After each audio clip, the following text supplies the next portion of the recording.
Hi, hello, and welcome back to a new video. I'm Diana if you are new here, and if you're not new, welcome back. If you are new, I'm a holistic personal trainer, and in today's video I wanted to share a couple of my hot takes on health and fitness. These are coming from experience, not trends, and also these are just my personal opinions. I've seen a lot of various phases on health and wellness and just fitness in general, and these are the things that I feel like are foundational. I've got my notes, so let's get into it. My first hot take is that if you do want to actually lose weight, you do need to track calories. I feel like a lot of personal trainers, a lot of people say that you don't, but at the end of the day, you do. At least for a while. Because the truth is, you don't actually know how much calories you are consuming if you are not counting them. Additionally, I do want to say that eating clean will still make you gain weight. Avocados, almond butter,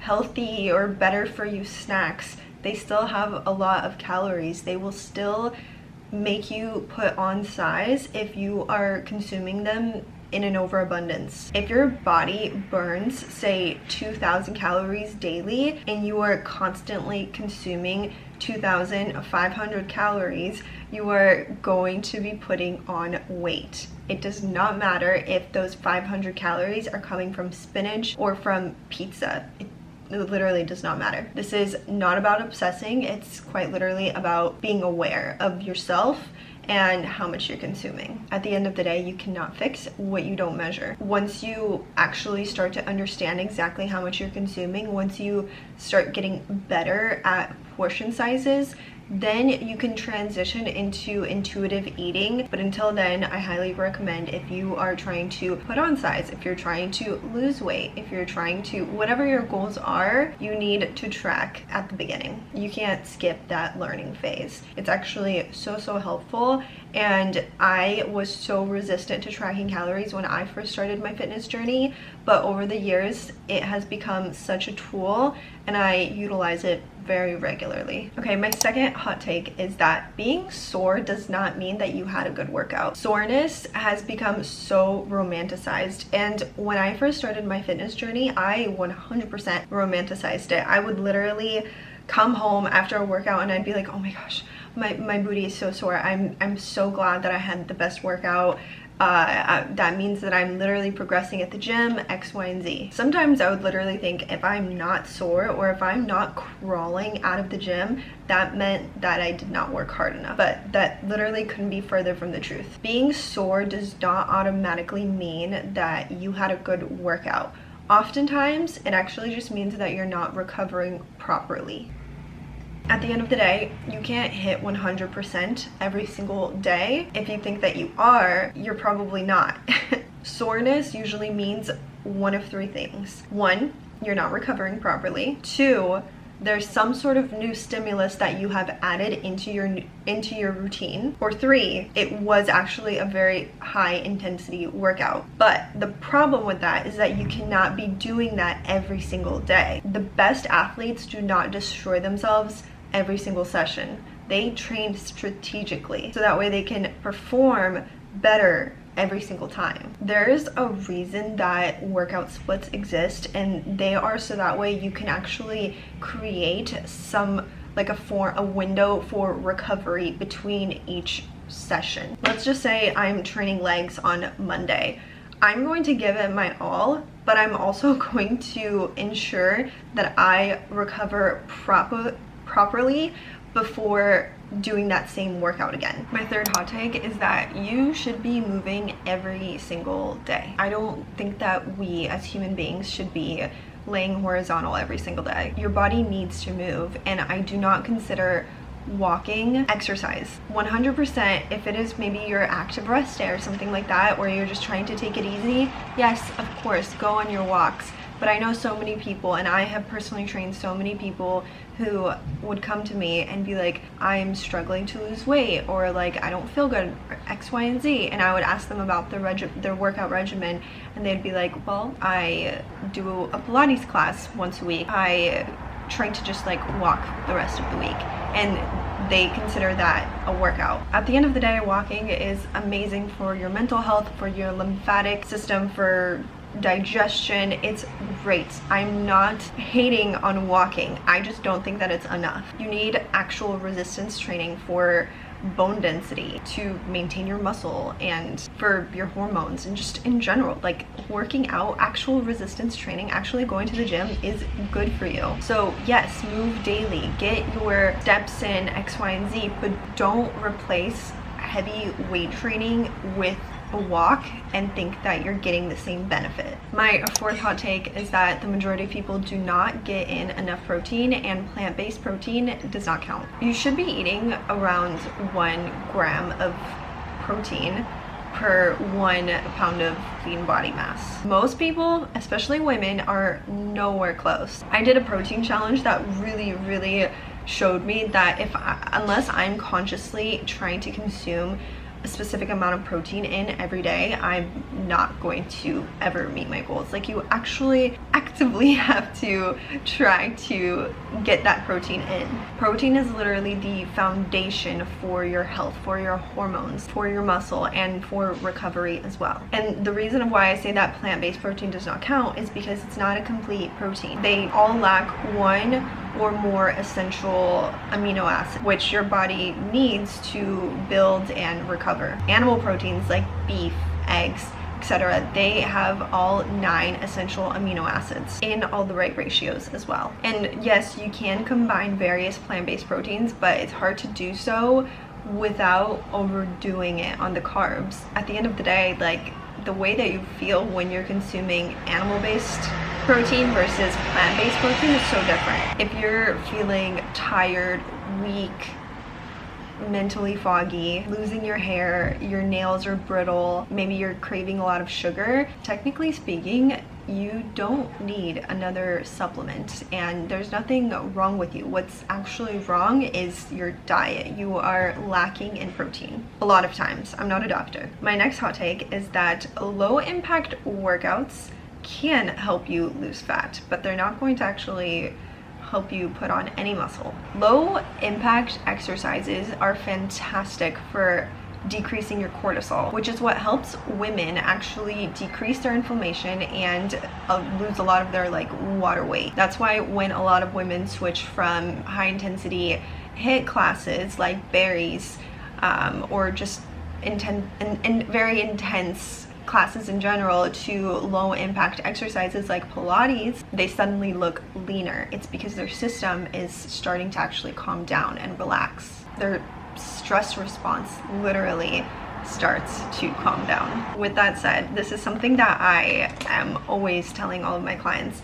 Pilates is not going to help you lose weight. It's not going to help you put on any muscle. Just because you are feeling sore from a Pilates class does not mean that you are building muscle. It's resistance based, yes, but there's no progressive overload. Muscle growth only happens when you challenge that muscle close to failure and then you progressively overload it. You actually make things harder for yourself, more reps, more weight. With Pilates, there's a ceiling, there's a cap. Additionally, you adapt very quickly to Pilates because the resistance never increases significantly. So while Pilates might be amazing for mind to muscle connection, it's good for posture, it's good for mobility, it won't actually help you grow your glutes, it won't actually help you lose fat, it won't actually improve your overall body composition the way that weight training can and will. You can look lean doing Pilates, but often that is due to lower cortisol, not from actual muscle hypertrophy. My next hot take is that eating clean doesn't actually mean you're healthy. The term eating clean literally means nothing. It's just marketing. You can eat clean and still be inflamed, nutrient deficient, and still be underfed as well. A salad with no protein or good fats is not healthy for you. It's not good for you. It doesn't actually do anything for you. It's just a low calorie meal, or sometimes a very highly caloric meal because of the dressings and whatever else they might put in it. And all of those like better for you snacks that people are always advertising and talking about, just because they claim that they're clean does not mean they're actually clean. Look at all of the fillers that they're putting in there. Look at all of the seed oils. Remember, health is not about eating foods with pretty healthy, clean labels on them. Health is actually about nutrient density. It's about balance, and it's also about sourcing. And look, I 100% partake in better for you snacks X, Y, and Z, but I never ever neglect my macro and micronutrients. And speaking of micronutrients, just because you are consuming an abundance of micronutrients does not mean that you are healthy, because you might be neglecting your macronutrients, which a lot of people do. A lot of people neglect their protein and their quality fats. Prioritize your protein, prioritize quality fat and fiber, of course. That's what actually moves the needle. I'm not dissing on salad. No, I'm not dissing on fruits and vegetables. All I'm saying is don't neglect your protein and don't neglect your fat, because it's very easy to overdo it on the micros, and it's very easy to overdo it on the carbs, obviously. Next hot take is that you cannot out supplement a poor diet. Supplements are just that, supplemental. No amount of collagen powder or biotin gummies will fix a bad diet or poor sleep. Also, something else that I wanted to mention is that table salt is not an electrolyte. I actually had somebody putting table salt into their water, and they said that it's basically the equivalent of a high quality electrolyte packet, and that's not true. The majority of supplements that people buy, the majority of electrolyte packets or whatever healthy supplements that people buy, a lot of them are underdosed and the sourcing is not good quality. The quality of something and the bioavailability of something is so important. So something I always tell my clients whenever they are asking me for recommendations on supplements, powders, etc., the one thing that I always say is, hey, let's look at your diet first, and then we can talk about supplements. Fix your diet, focus on your hydration, electrolytes, and sleep, and then we can talk about supplements. Remember, supplements are supplemental, and you have to supplement strategically. All right, and my last hot take is all of this takes years, not weeks. It takes years to build the body that you want, and it takes a lot of time and a lot of effort to be healthy, which is why a lot of people struggle with it, because it is very time consuming. Oftentimes it's expensive, but it really depends on your priorities and what matters most to you. I have worked with so many people who, I kid you not, expect results within a couple of weeks.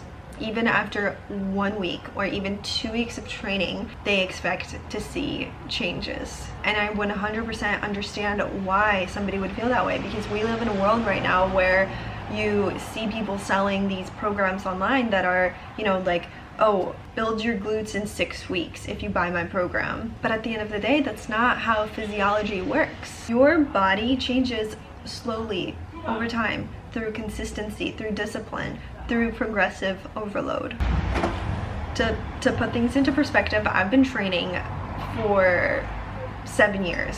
That's when my fitness journey started, and I'm still trying to grow my glutes, okay? Now, I'm not saying that it's gonna take 7 years for you to grow your glutes, but as time goes, as you grow, you start to develop different goals for yourself. You start to learn new things. Like, all of this just takes time and a lot of patience and a lot of strategy. If there's one thing that I can leave you with, it's that you have to earn your foundation before you can complain about it. Learn how to train, learn how to fuel yourself properly. And something that I still struggle with is rest. Learn how to actually rest and give it years, like give it time. If you're somebody who's only been consistent for 8 weeks, a couple of months, even a year, like, you've barely scratched the surface. The people who actually transform their bodies and the people who have the body of your dreams, they're not the ones who go the hardest or who are so rigorous within their routine that you never even see them like coloring outside of the lines. They're just the ones who stay consistent long enough for the work to actually start compounding. So anyways, those are my hot takes. I have always wanted to make one of these videos, so I'm glad that I finally sat down and did it. And I just want to leave you with this. Fitness is not about easy fixes or hacks. It's actually all about understanding your body, being consistent, and most importantly, playing the long game. All right, comment down below which hot take you agreed with or which hot take you might have disagreed with. And with that said, I hope you enjoyed this video, and I'll see you guys in the next one. Bye.